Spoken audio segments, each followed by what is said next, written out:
창조 역사를 기뻐하시는 이유에 대해 우리가 말할 수 있는 첫 번째이자 가장 기본적인 진술은 창조가 하나님의 영광의 표현이라는 점이다.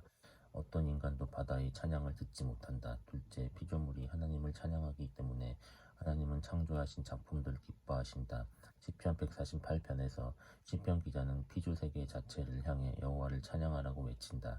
해와 달아 그를 찬양하며 밝은 별들아 다 그를 찬양할지어다. 하늘의 하늘도 그를 찬양하며 하늘 위에 있는 물들도 그를 찬양할지어다. 그것들이 여호와의 이름을 찬양함은 그가 명령하심으로 지음을 받았음이로다. 너희 용들과 바다여 땅에서 여호와를 찬양하라. 시편 103편 22절에서 다시 다윗은 외친다. 여호와의 지으심을 받고 그 다스리는 지는 곳에 모든 곳에 있는 너희여 여호와를 송축하라. 내 영혼아 여호와를 송축하라. 이것은 무엇을 의미하는가? 해와 달과 별들이 우리에게 하나님을 증거하여 주니 하나님을 한다는 말이다. 방금 살펴본 대로 이는 사실이다. 그러나 시편 148편 7절은 어떤가? 너희 용들과 바다여 땅에서 여호와를 찬양하라. 어떤 인간이 바다 아래에 있어서 말씀을 따라 여호와께 찬양을 돌릴 수 있겠는가? 이 말씀의 의미를 생각해보자. 내가 좋아하는 시 한 편을 소개한다. 토마스 그레이가 1751년에 쓴 시골교회 마당에 쓴 애가다. 중간에 이런 부분이 나온다. 수많은 보석이 많고 고요하게 빛나니 어둡고 깊은 바다 동굴 속에 숨어있네. 사막에 핀 풍성한 꽃은 만개하나 보이지 않으니 사막의 열기에 그 달콤함을 잃어가네. 그레이는 해저에 인간의 눈으로 결코 볼 수 없는 아름다운 보석들이 있다는 생각에 감흥을 받았다. 또한 머나먼 사막에 수백만 꽃들이 피어나 선명한 색채를 바라며 달콤한 향기를 내겠지만 하나님 외에는 그 누구도 만지거나 보거나 향기를 맡을 수 없다는 걸 상상한 것이다. 하나님이 바로 이런 점을 욥에게 생각하라고 하신 듯하다. 하나님은 욥에게 질문하셨다. 내가 바다의 샘에 들어갔었느냐? 깊은 물 밑으로 걸어 다녀 보았느냐? 누가 홍수를 위하여 물길을 터주었으며 우레와 번개기를 내어 주었느냐? 누가 사람 없는 땅에 사람 없는 광야에 비를 내리며 산 염소가 새끼치는 때를 네가 아느냐? 암사슴이 새끼 낳는 것을 네가 본 적이 있느냐? 하나님은 자신만의 바다 깊은 곳을 아시며 아무도 없는 광야에 비를 내리시고 모든 산 염소와 야생 사슴이 태어날 때 산파처럼 바라보고 계신다는 점을 말씀하고 싶으셨던 것이다. 이 점이 시편 148편 7절에서 시편 기자를 감동시켰다. 너희 용들과 바다여 땅에서 여호와를 찬양하라. 사실 시편 기자는 바다 깊은 곳에 뭐가 있는지조차 알지 못한다. 그러므로 깊은 바다의 찬양은 그들이 사람에게 증거할 수 있는 게 아니다.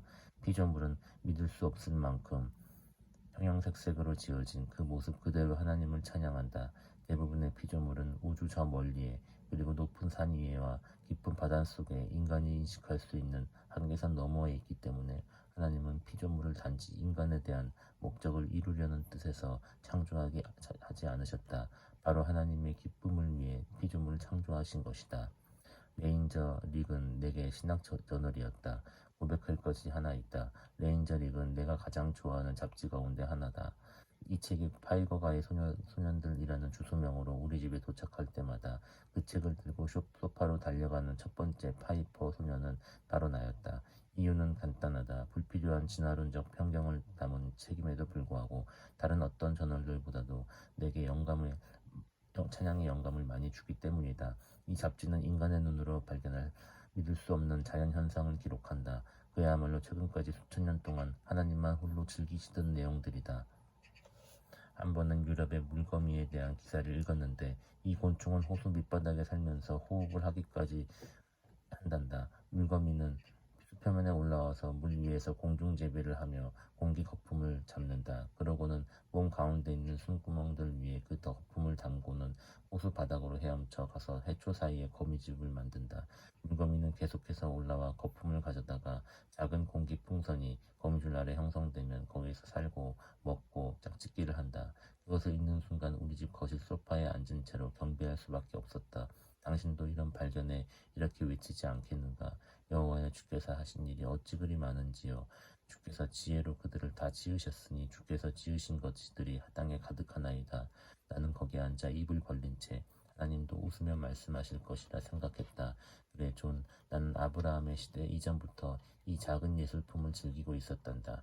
그러니 내가 매일 기쁨으로 바라보는 것들 중 내가 볼 수 없는 다른 경이로운 작품들이 수백만 개는 더 된다는 것을 내가 알 수 있겠느냐. 우리가 보지 못한 바다 용들을 생각해보자. 시편 104편 25, 26절은 이렇게 말한다. 거기에는 크고 넓은 바다가 있고 그 속에는 생물 곧 크고 작은 동물들이 무수하니이다. 그곳에는 배들이 다니며 주께서 지으신 리워야단이 그 속에서 노나이다. 왜 하나님은 거대한 바다용들을 만드셨을까? 어떤 인간도 볼 수 없고 하나님만이 보실 수 있는 대양에서 그저 신나게 놀도록 하신 것이다. 수많은 생물이 가득한 바다가 하나님의 영광을 선포하며 어떤 인간도 볼 수 없는 수천 킬로미터 건너에서 하나님을 찬양한다. 이것이 하나님이 그분의 작품을 즐거워하시는 두 번째 이유다.